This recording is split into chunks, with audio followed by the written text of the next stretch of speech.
Coba bayangin satu orang aja, dia bisa bikin nilai tukar mata uang suatu negara sampai ambruk. Cuman karena dia yakin bahwa itu bisa terjadi. Dan lebih gilanya lagi, dia untung miliaran US dollar dari kejadian itu. Dia nggak pakai tentara, dia nggak pakai rudal, dia cuman pakai strategi dan juga uang. Dia nggak perlu jadi presiden Amerika, men. Namanya George Soros. Dia dipercaya dalang di balik krisis keuangan yang terjadi di seluruh dunia. Banyak yang bilang bahwa dia adalah pahlawan demokrasi. Tapi sebenarnya siapa sih Soros ini? Dan kenapa nama dia tuh selalu muncul di balik kekacauan politik maupun ekonomi dunia? Hari ini kita coba bongkar dari masa kecilnya yang kelam sampai dia punya kekuatan misterius bernama Open Society yang masih ngefek sampai sekarang. George Soros lahir di Budapest, Hungaria tahun 1930. Dia Yahudi dan dia lahir ketika bangsa Nazi Jerman saat itu ya lagi unjuk gigi, men. Waktu kecil dia tuh harus ngumpet kemana-mana agar terhindar dari kejadian besar yang dilakuin bangsa Jerman pada saat itu. Tapi syukurnya dia bisa bertahan dari situ dan pengalaman itu nancep banget di kepalanya. Dia berpikir bahwa dunia ini kacau dan kalau kamu nggak bisa ngendalin keadaan, ya bisa jadi kamu yang kemakan. Singkat cerita, setelah perang dia pindah ke London. Dia di sana kuliah di London School of Economics. Dia belajar dari Karl Popper, seorang filsuf yang punya pemikiran tentang masyarakat terbuka atau open society. Tapi kita bahas teori itu nanti aja lah. Kita sekarang bahas gimana caranya Soros bisa jadi legenda di dunia pasar uang. Dia kerja di Wall Street dan di sana dia ngebangun Quantum Fund. Lalu di sanalah dia mulai bermain.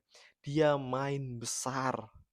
Kamu tahu kan kalau Wall Street itu adalah saham jantung perekonomian Amerika, bahkan dunia pada saat itu. Semua bisnis keuangan ada di Wall Street. Coba kamu searching aja di Google dan cari Wall Street. Bukan cuman film Wolfgang Wall Street ya, bukan. Tapi kenyataan Wall Street yang sebenarnya di Amerika Serikat. Pada tahun 1992, Soros nekat taruhan gede, men. Dia yakin bahwa saat itu Inggris nggak bisa nahan pound sterling dalam sistem nilai tukar Eropa. Dari keyakinan itu, dia tuh ngelakuin short besar-besaran dan bikin pasar gemetaran. Hasilnya apa? Hasilnya Inggris keluar dari sistem itu. Pound sterling anjlok dan Soros dia cuan sampai 1 miliar US dollar hanya dalam satu malam. Satu orang melawan satu negara dan dia bisa menang. Makanya dari situ dia tuh dapet julukan The Man Who Broke the Bank of England. Tapi ini bukan sekali doang, men. Soros dipercaya bahwa dia adalah salah satu dalang tentang kekacauan ekonomi yang terjadi di Asia pada tahun 1997. 1997 ya? Di Indonesia ada yang bilang bahwa Soros bagian dari spekulan yang bikin harga atau nilai tukar rupiah itu anjlok, men. Cuma ya itu belum pernah terbukti secara resmi sih sampai saat ini. Lalu inilah bagian yang paling kontroversial dari Soros. Dia membangun Open Society Foundation. Katanya sih buat ngedukung demokrasi, HAM, dan juga kebebasan pers. Tapi nyatanya duitnya itu kemana-mana, men. Termasuk salah satunya masuk ke pihak oposisi, aktivis, bahkan ke lembaga-lembaga LSM yang aktif untuk melawan pemerintah. Di Rusia, organisasi dari Soros ini dilarang total karena dianggap mengancam stabilitas nasional. Lalu di Hungaria, tempat dia lahir, dia tuh malah dianggap sebagai musuh negara sama perdana menterinya sendiri, men. Saat itu perdana menterinya tuh Viktor Orban. Dan gak cuman itu, di Amerika dia dituduh sebagai dalang demo besar penyebar pengaruh kiri, dan pendana kampanye politik yang dianggap mencurigakan. Jadi pertanyaannya, apakah Soros ini adalah orang idealis yang pengen dunia lebih terbuka atau dia punya agenda tersembunyi untuk membentuk dunia sesuai dengan apa yang dia inginkan? Dan jangan lupa juga dia punya duit banyak, sangat banyak. Lebih dari cukup untuk menggerakkan LSM, media, bahkan politisi.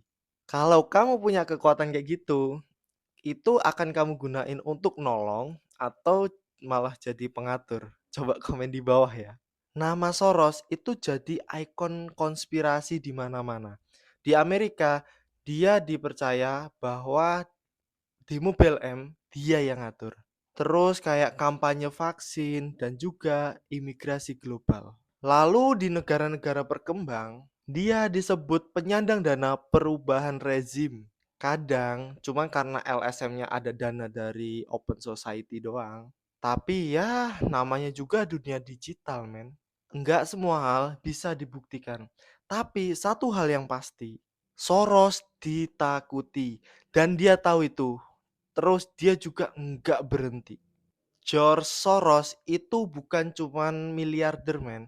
Dia adalah bukti bahwa di dunia ini yang paling berkuasa itu bukan senjata, tapi orang yang tahu dunia ini bergeraknya bagaimana, serta bisa beli pengaruh. Bisa beli pengaruh. Dia tuh idealis, tapi dia juga oportunis. Dia dermawan, tapi juga dia spekulan. Kontras yang bikin dia legenda, tapi juga kontroversi. Sekarang nih, aku pengen tanya sama kalian semua. Menurut kalian, Soros nih pahlawan untuk masyarakat terbuka atau dia tuh sebenarnya dalang dari kekacauan yang terjadi di dunia ini? Tulis di kolom komentar dan kita bahas bareng-bareng di sana. Terus kalau kamu suka sama videoku ini, jangan lupa untuk like dan share ke teman-teman kamu biar mereka juga tahu bahwa sebenarnya ada sosok di balik yang bisa gerakin rezim, yang bisa ngatur keuangan dunia, yang gak cuman BlackRock, gak cuman keluarga Rockefeller, gak cuman Donald Trump doang, men. Jangan lupa untuk subscribe channelku biar kamu gak ketinggalan berita-berita selanjutnya, tokoh-tokoh inspiratif yang perlu kamu waspadai agar kamu bisa tahu bagaimana dunia ini berjalan dan memanfaatkan itu semua demi keuntungan pribadimu. Dan kalau kamu mikir semua ini cuma tentang Amerika, Rusia, Eropa, coba kamu pikir lagi deh. Kenapa kebijakan The Fed bisa berpengaruh dengan harga cabai yang ada di pasar dekat rumah kamu di Indonesia? Kenapa satu tweet dari investor besar bikin harga kripto kamu anjlok bebas? Dan siapa yang mendanai NGO yang sekarang vokal banget di sosial media? Mungkin kamu tuh udah ngerasain dampaknya, tapi kamu nggak sadar aja. Karena kadang yang ngatur dunia itu bukan yang kelihatan, tapi yang ngerti sistemnya.